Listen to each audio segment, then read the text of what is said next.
Hi everyone. Today we're going to be talking about simple scale fingerings.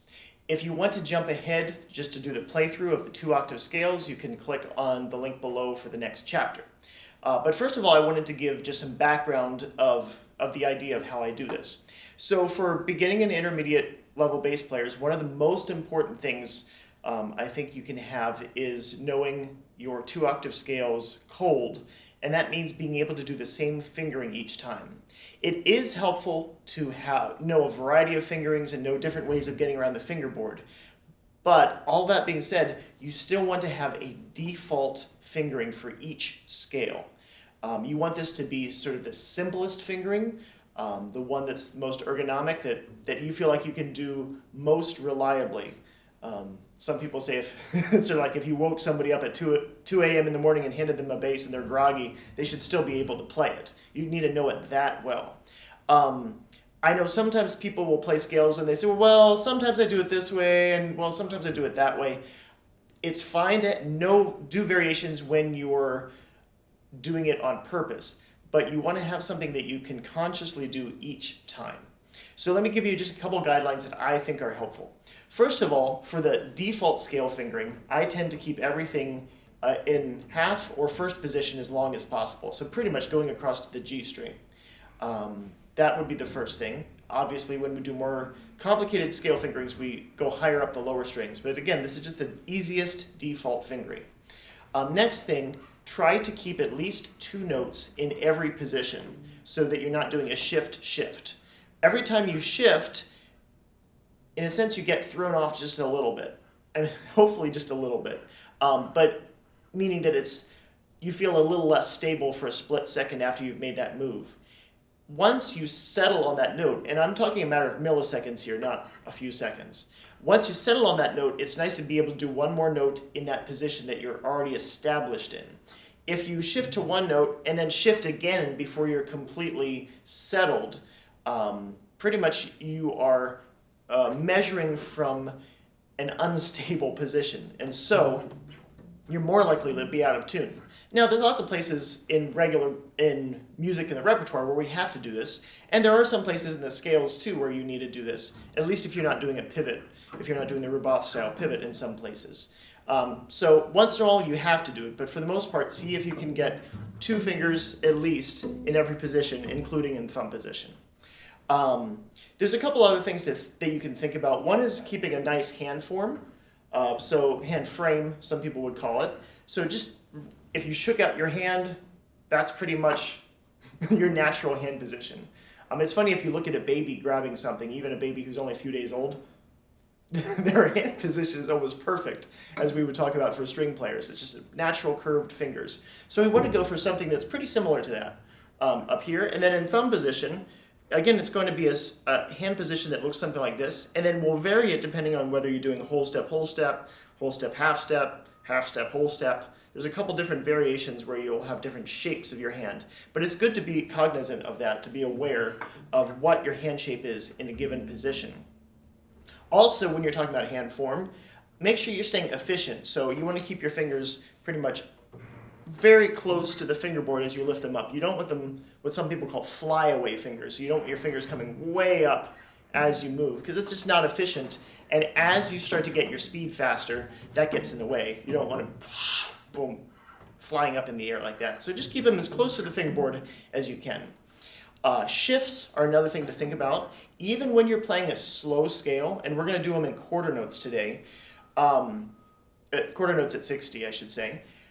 Even when you're doing that speed, see if you can make your shifts very fast and as effortless as possible. So just dropping your weight as we go this direction. It's not a forced move, but you're just quickly dropping your weight.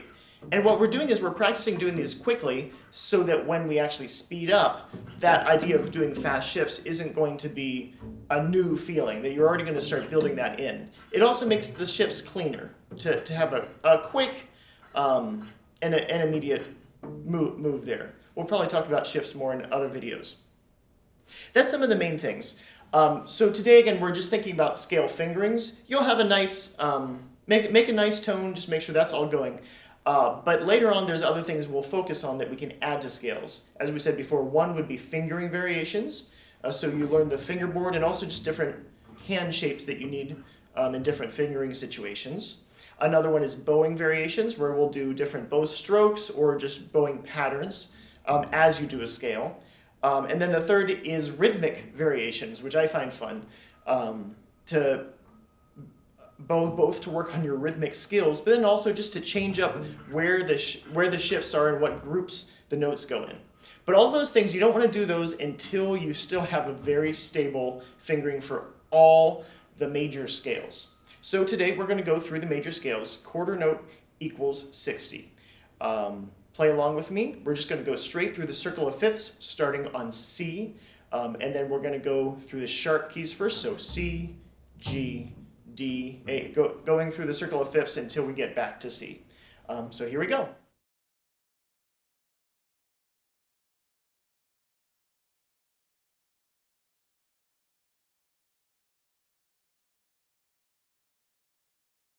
C major, 3, 4.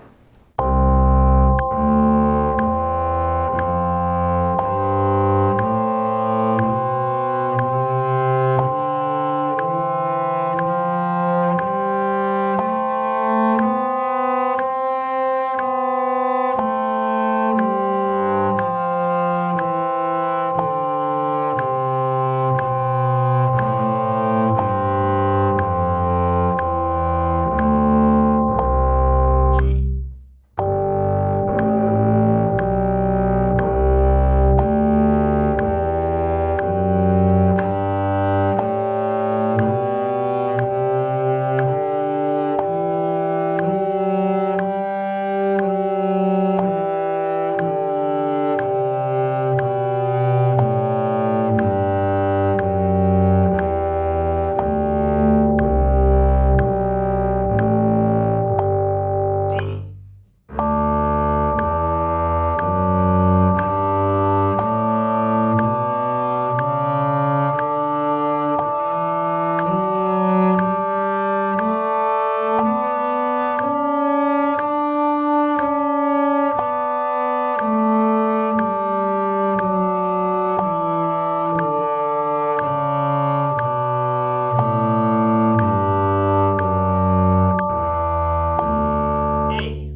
So that's a simple play along for the 2-octave scales. I'm going to post several other variations you can do and also some play along tracks you can use in your own practice.